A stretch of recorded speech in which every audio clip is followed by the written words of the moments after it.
তো বন্ধুরা দেখো, এখন হচ্ছে দুপুরবেলা। আমি চলে এসেছি আমাদের বাড়ির ছাদে। আর ছাদে এসে দেখি ওইখানটাতে দুটো ছাতুর মতো কি হয়েছে, দেখতে কত কিউট লাগছে দেখো। আর মেঘটা দেখো, কতটা মেঘ করেছে, এত বৃষ্টি হচ্ছে, এত বৃষ্টি হয়েছে যে কি বলবো।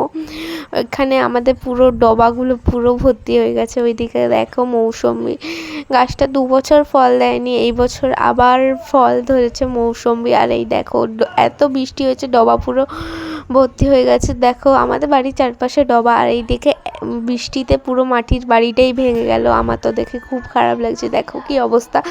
এই মাটির বাড়ির ভেতর অনেক জিনিস ছিল যেগুলো বার করাও হয়নি, সেগুলো ওইখানেই মাটিতে চাপা পড়ে গেছে। আর দেখে কত খারাপ লাগছে, এইরকম একটা মাটির বাড়ি এত বৃষ্টি হয়েছে ভেঙে গেছে। আর আমাদের বাড়ির পিছন দিকে পুরো জঙ্গলের মতো হয়ে গেছে। আর এখানে দেখো এই ফুলগুলো কিছুদিন আগে লাগিয়েছিলাম, কত ভাল লাগছে দেখতে।